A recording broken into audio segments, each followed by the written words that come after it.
Le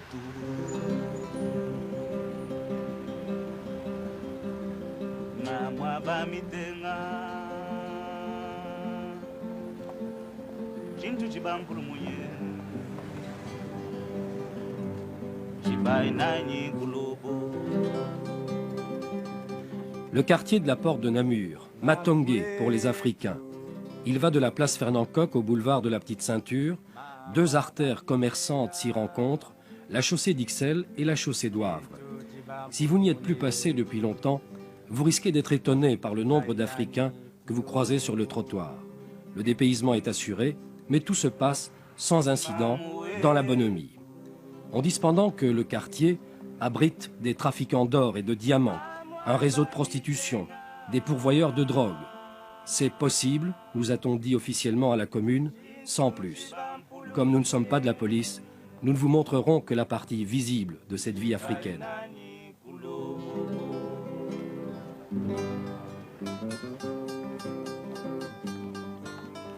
Qui sont-ils, ces Africains? En majorité, des Zaïrois. Il y en a près de 10 000 en Belgique, quelques 3 000 habitent Matongé. Mais tous les autres y viennent, des autres quartiers de Bruxelles, des grandes villes, Liège, Anvers, Charleroi.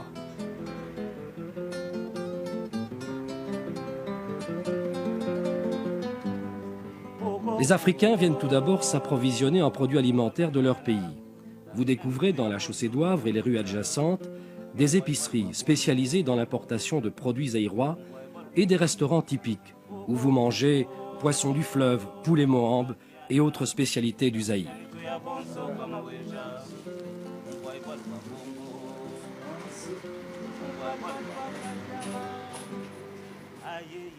Nous vendons le tout, du gibier jusqu'aux légumes, en passant par farine de manioc et l'huile de palme.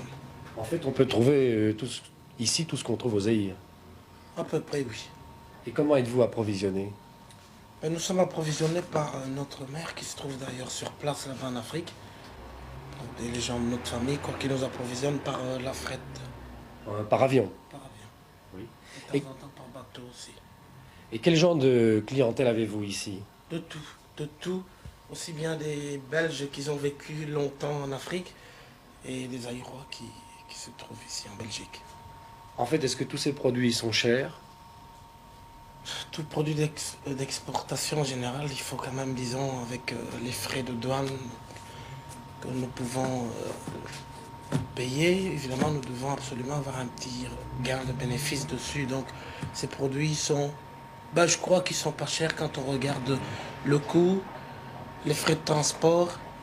Je crois que c'est pas si cher que ça. Ce quartier s'est formé petit à petit. Il y a eu au départ quelques Noirs à la rue de Stassard, et puis il y a eu la création de la maison africaine, et petit à petit ils sont arrivés, ça a été le bouche à oreille. Et la commune n'avait ni les moyens ni la volonté d'obliger les Noirs qui venaient à Ixelles d'aller plutôt habiter au quartier de l'université ou au quartier de Ten Bosch.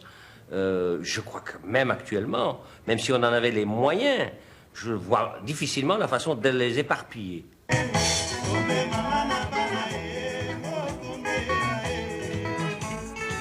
Le cœur de Matongé, c'est la galerie d'Ixelles. Elle est occupée aux 2/3 par des commerçants zaïrois. C'est le lieu privilégié de rencontre des Africains du quartier, comme de ceux de passage, des mieux nantis comme des plus pauvres. Les Belges qui fréquentent la Porte de Namur hésitent parfois à y pénétrer. Mais contrairement à certaines rumeurs, la galerie est parfaitement sûre. Nicole, qui tient un salon de coiffure à Matongé, trouve que cette africanisation du quartier est une bonne chose. Comme dans tout pays, un peuple essaie de se retrouver. Ça se passe aux États-Unis, comme ça se passe en Belgique, ça se passe un peu partout. Et pour se retrouver, il faut qu'on soit entre soi. Et ce qui fait qu'il y a des ségrégations, il y a des quartiers bien déterminés. Ici, il y a Scarbeck, qui est un quartier marocain. Bon, il y a toutes sortes de quartiers que je ne pourrais pas énumérer. Bon, ici, Matongé est un quartier essentiellement africain. Et je crois que les magasins qui sont à Matongé honorent les Noirs et honorent même les Belges. Oui. Et vous trouvez que ce n'est pas une mauvaise solution finalement? Non, ce n'est pas une mauvaise solution. Il y a de l'animation, il y a de la vie dans ce quartier sans incident finalement. Disons qu'il y a des petits incidents, mais ça rappelle l'Afrique. La galerie d'Ixelles est le lieu de passage obligé des Zaïrois qui viennent à Bruxelles. Mais que vend-on dans cette galerie?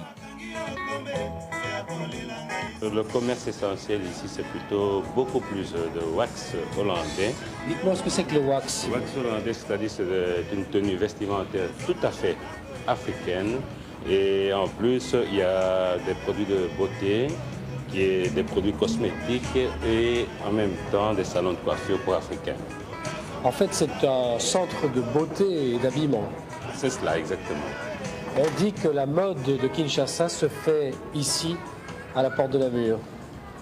En général, disons oui. Parce que bon, toutes les nouveautés, par exemple, vestimentaires en wax hollandais, nous l'avons en premier lieu avant que cela n'arrive à Kinshasa. Et pour le prix, elle est beaucoup plus meilleure ici qu'à Kinshasa sur place, évidemment. Quand on compte les frais de transport et tout ce qui s'ensuit, et la douane, ça fait que là-bas, on trouve cela à un prix beaucoup plus élevé qu'ici.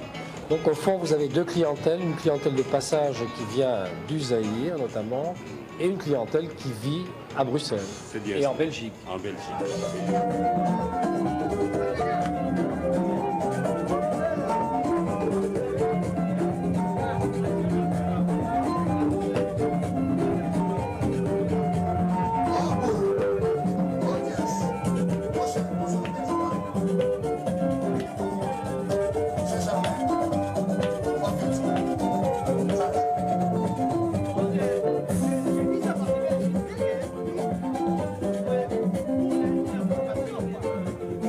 À l'approche du week-end, l'animation renaît, la musique est omniprésente dans la galerie.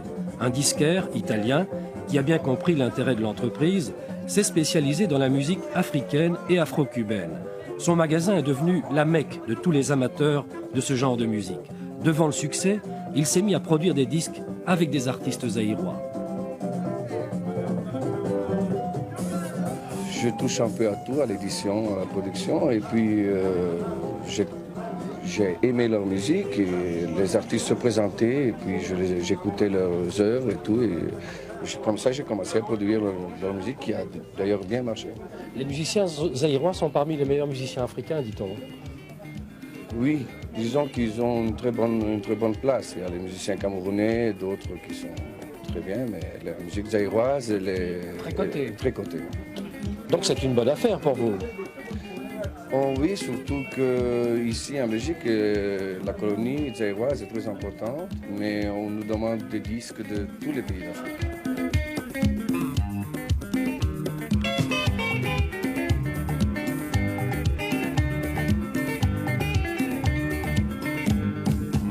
Il n'y a plus que quelques commerçants belges dans la galerie d'Ixelles. Une modiste, installée là depuis le début, a vécu les hauts et les bas de ce centre commercial. Aujourd'hui, elle est loin d'être mécontente. Au départ, la galerie avait de très beaux magasins. Et puis, la plupart ont voulu aller dans d'autres galeries, Galerie Louise et tout.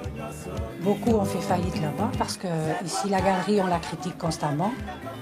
Puis la galerie a eu toute une période assez morte, pendant au moins 2 ans. Et maintenant, depuis qu'il y a les Africains dans la galerie, elle reprend, il y a beaucoup plus d'animation. Au fond, vous avez voulu rester dans la galerie Oui, moi je ne partirai pas.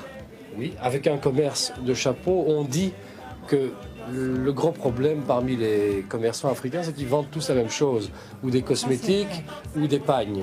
C'est vrai. Ou les salons de coiffure. Il n'y a pas assez de variations chez eux, et alors comme ils sont quand même pas assez nombreux, je ne sais pas si pour eux c'est tellement rentable. Est-ce que les Européennes qui viennent chez vous ont été constantes dans la fréquentation du magasin, ou bien est-ce qu'il y a eu une baisse au moment de l'arrivée des Africains? Non, il n'y a pas eu une baisse. Au départ, elles en avaient un peu peur. Mais enfin, en les rassurant, et puis on n'a jamais de problème ici avec eux. L'entente dans la galerie est très très bonne. Et maintenant, je vois que la clientèle revient. De ce côté-là, enfin, il n'y a pas de problème. La vie ne vaut rien, mais rien ne vaut la vie. Buvons, mangeons, car demain, nous mourrons. Ces quelques lignes affichées chez Germaine, qui tient un ganda, on dirait en franglais un snack, expriment une certaine philosophie épicurienne qui anime les Zaïrois, qui viennent aussi à Matongé pour se retrouver en famille et entre amis.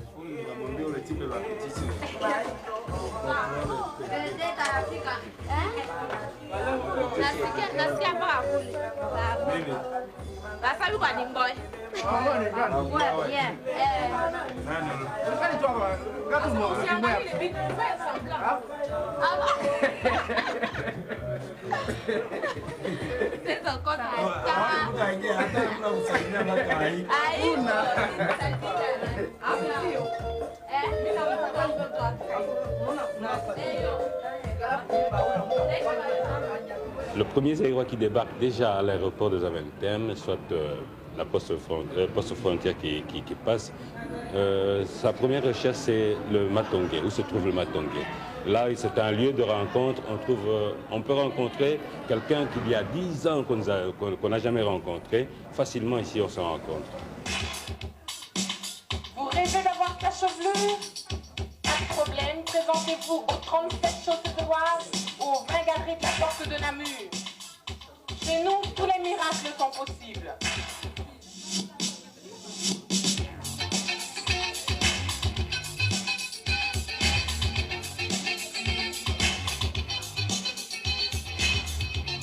Les cheveux sont une parure, un bijou, pensez-y.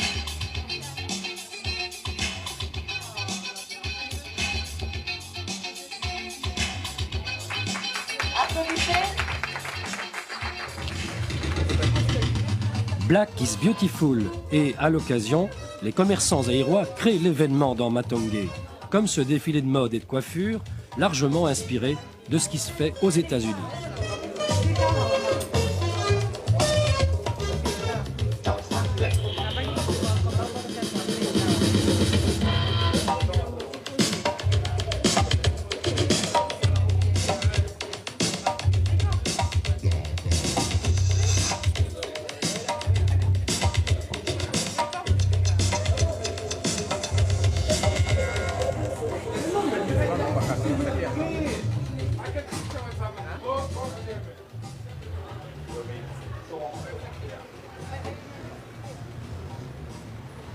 La transformation progressive de la porte de Namur, aussi sympathique qu'elle puisse apparaître par son animation exotique, inquiète cependant certains Ixellois qui ne reconnaissent plus leur quartier.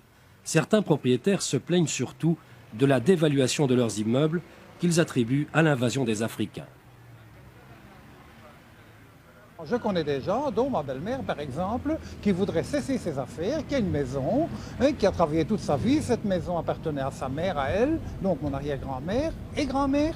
Et figurez-vous que maintenant, une maison d'une valeur d'1,5 million, si vous arrivez à en faire 600 000, 700 000, vous pouvez être content. Dans le temps, elle aurait pu vendre 5 200 000, parce que maintenant, il n'y a que les étrangers, et surtout dans le quartier ici, des Africains qui achètent tout ce qu'il y a à prendre.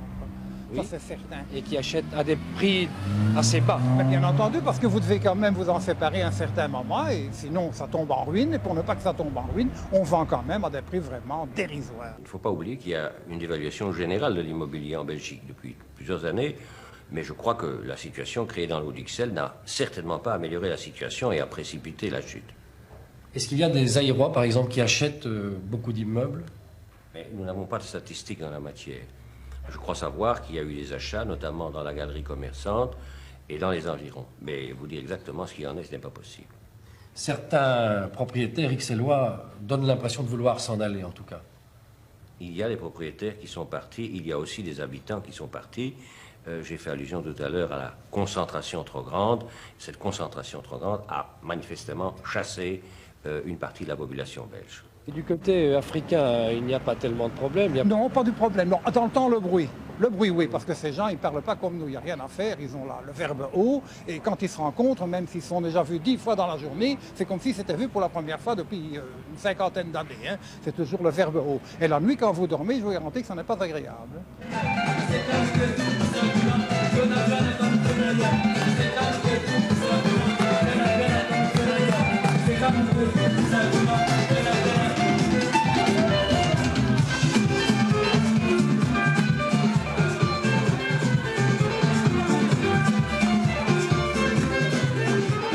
C'est vrai qu'à Matongé, il y a de nombreuses boîtes de nuit zaïroises, fort fréquentées en fin de semaine, et comme en Afrique, les réjouissances se prolongent jusqu'à l'aube.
gros points de friction, à notre connaissance, sont provoqués par le fait que les Zaïrois sont de joyeux noctambules, particulièrement en période estivale.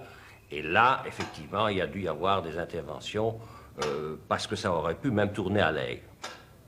Oui, mais est-ce que parfois il n'y a pas des interventions de la police un peu précipitées pour peu de choses?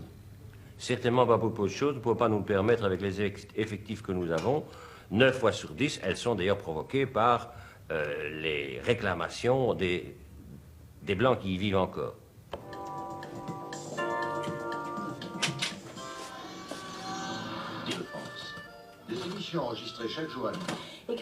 Mais Matongué n'est pas que le lieu de rendez-vous des noctambules. Le quartier abrite, entre autres, de nombreux étudiants qui poursuivent leurs études en Belgique, qui rencontrent parfois des difficultés matérielles et qui connaissent aussi l'isolement. Dans la maison africaine, centre d'hébergement et foyer culturel, ils se retrouvent le soir, regardent la télévision et surtout parlent de leur pays, des Belges, des problèmes quotidiens. Est-ce que vous avez des facilités par rapport à d'autres pays pour venir en Belgique? Je ne pense pas qu'on puisse parler tellement de facilité parce que, bon, au niveau du Zaïre, déjà, pour obtenir un passeport, c'est un problème. Pour obtenir une bourse d'études, c'est un problème. Quand on vient ici se supporter, c'est encore un problème qui va se poser. Donc on ne peut pas tellement dire qu'il y a une question de facilité. Disons qu'on peut s'arranger à venir ici, mais parler de facilité... Vous-même, vous avez une bourse? J'ai eu une bourse quand j'étais en Roumanie. Ici, je ne suis pas boursier. Oui. Je vis aux frais de la famille. Et vos parents sont capables de payer ses études à l'étranger, si loin? À partir du moment où je suis là, je pense qu'ils l'ont fait jusqu'à présent. Donc, Ils sont riches? Ils ne sont pas riches, ce sont des gars modestes, des parents modestes, comme la plupart d'ici d'entre nous. Mais vous savez, en Afrique, qu'est-ce qu'on ne peut pas faire pour un fils quand on veut qu'il étudie, qu'il fasse des bonnes études? Et ils peuvent se sacrifier, et c'est ce qu'ils sont en train de faire. Disons qu'au début, j'étais assez heurté au point de vue contact. Au début, j'avais difficile parce que c'était un comportement assez froid. Moi, je n'étais pas habitué à ça quand je viens d'arriver ici. J'ai découvert encore le pays. Quels sont alors les plus gros problèmes que vous avez rencontrés? D'abord le dépaysement, d'accord, ouais. Le changement de mentalité. Ouais. Mais le plus gros problème quotidien, par exemple? Quotidien, je dirais que c'est brutalement dû à le racisme. Brutalement dit. C'est dû à plusieurs facteurs, comme on a dit tout à l'heure, l'ignorance, la mauvaise foi, parfois la mauvaise foi aussi. On a l'impression qu'il y a une sorte d'indifférence. Il y a une sorte d'indifférence, c'est-à-dire que vous êtes là, et puis les hommes et les femmes qui sont là ne font pas le premier pas. Il faut avouer les choses, en Afrique, généralement, quand le visiteur arrive, il est accueilli. C'est ce qu'on appelle d'ailleurs l'hospitalité africaine. C'est celui qui reçoit qui fait le premier pas, qui va vers l'autre. Et ici, on a, on dirait, cette responsabilité de faire toujours le premier pas, d'essayer d'établir le contact, d'essayer de le conserver, d'essayer de l'améliorer. Vous pensez que les Africains sont disposés, eux, à entrer en contact? Ah, ils n'attendent que ça. Ils n'attendent que ça. Oui. On pense que le peuple belge en général est au courant qu'on a colonisé le Congo, maintenant les Zaïre. Alors, je trouve qu'on devait quand même éduquer la population, de savoir que les Zaïre, c'est l'ancien colonie, que la mentalité belge est inculquée là-bas, est imprégnée là-bas. Quand on vient de là-bas, on doit pouvoir retrouver les Belges autrement, accueillant qu'est-ce qu'on espérait. Au fond, vous nous reprochez une grande incompréhension, une ignorance. L'ignorance, oui, c'est ça. Mais je pense quand même quand un Belge a compris, eh bien, il accepte et le Zaïrois est accepté comme un enfant de la maison. Disons que mon séjour, je le vois de deux manières. Premièrement, ici c'est indéniable. Je suis à la fin de mes études, j'ai passé mon séjour ici. Ça rejoint l'idéal des pays développés qui veulent aider le tiers, moi je plan de développement et tout.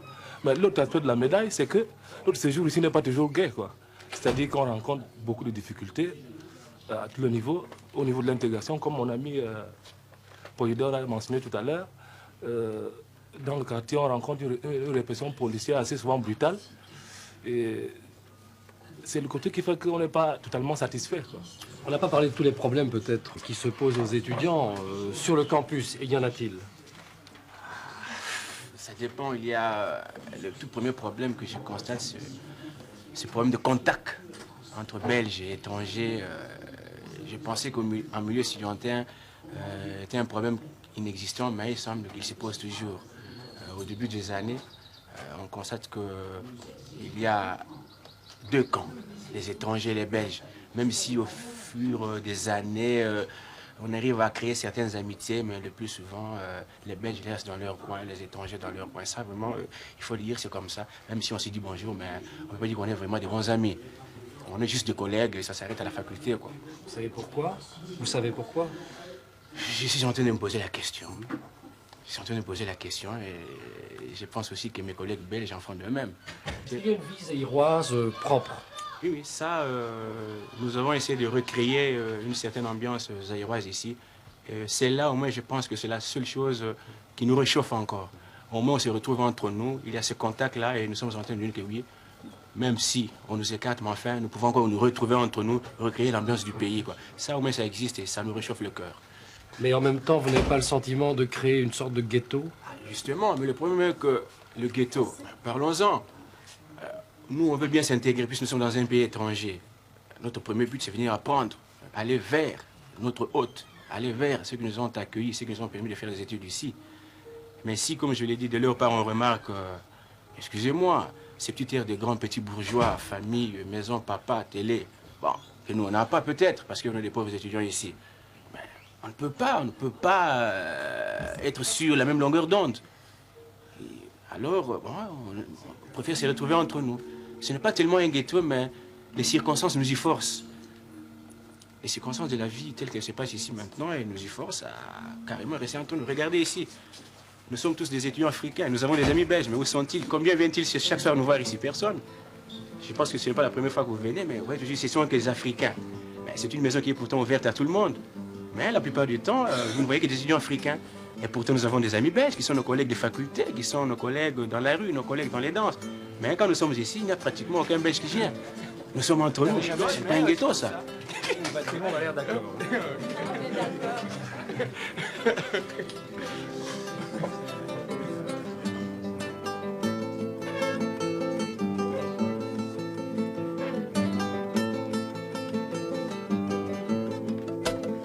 Amononkondo lompangi kanivamba mbwanzile. Amononkondo lompangi kanivamba mbwanzile. Badi mama ya munwe. Ya munwe.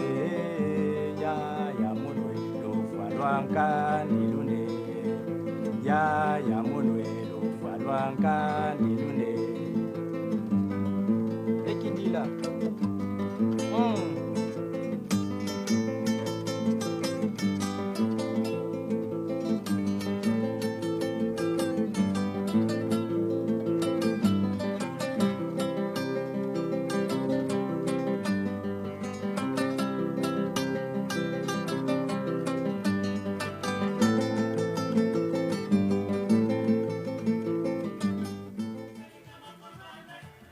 Uccle, les beaux quartiers loin de Matongé. Cécile, une jeune zaïroise, loue une chambre dans cette maison où ce soir-là, avec les autres locataires, elle organise une soirée privée.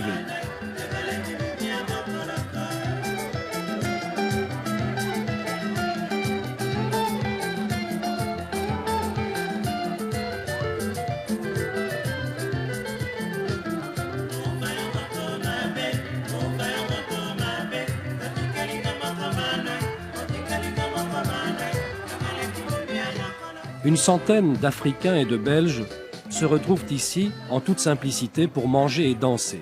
Les rapports sont sincères et amicaux et ne paraissent poser aucun problème. D'ailleurs, Cécile ne semble attacher aucune importance aux petites tracasseries qu'elle rencontre parfois lorsqu'elle sort en ville. Il y a des problèmes dans les trams. Dans les trams, elles sont insupportables, surtout les vieilles femmes. Ah, ça, je peux en parler. Sinon, moi, dans ma rue ici, j'ai pas de problème. Il faut dire que, comme on dit toujours, je suis une exceptionnelle.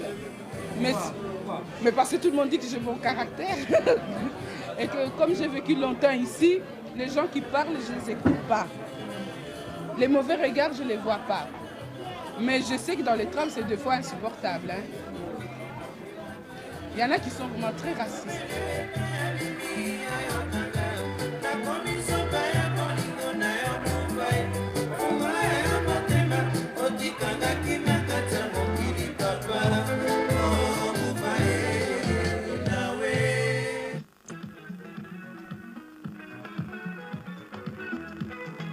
Le citoyen Lono est diplomate, il vit en Belgique depuis 22 ans et s'est parfaitement intégré à la vie belge. Comme beaucoup de ses compatriotes, il souhaiterait voir s'établir des liens privilégiés entre Belges et Zaïrois, mais il déplore que ce ne soit pas encore le cas. C'est-à-dire, je ne peux pas dire directement qu'un contact normal, mais traditionnel. Traditionnel parce que du fait que, par exemple, chez beaucoup de Belges, on rencontre ce complexe de supériorité, qui croient que parce qu'ils ont été au Zaïre, le Congo à l'époque, et tout Zaïrois, disons tout noir qu'ils voient en Europe, en Belgique, c'est un Zaïrois. Et ça, j'ai rencontré plusieurs cas dans ce sens-là. Vous avez l'impression qu'il subsiste un sentiment chez les Belges de colonisateurs? C'est-à-dire ce sentiment ne subsiste plus à partir du moment où nous avons proclamé notre authenticité. Mais il y a beaucoup de Belges qui comprennent la position du Zaïre, surtout en cette période très difficile. Moi, je veux parler des gens que vous rencontrez quotidiennement dans la rue. Les gens qu'on rencontre quotidiennement, au contraire, je les trouve plus attirés pour le Zaïre.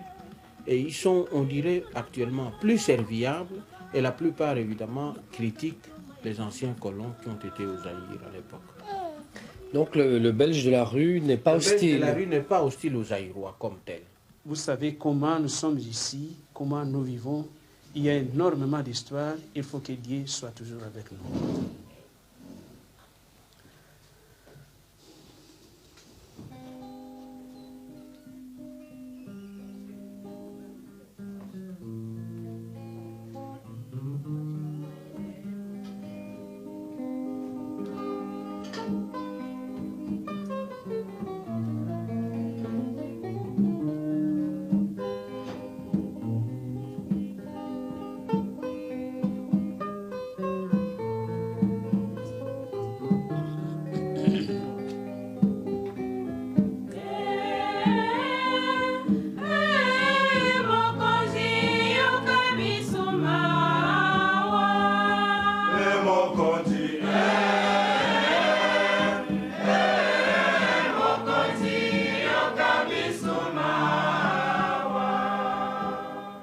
Dimanche, à la maison africaine, une messe en rite africain réunit quelques fidèles, belges et zaïrois.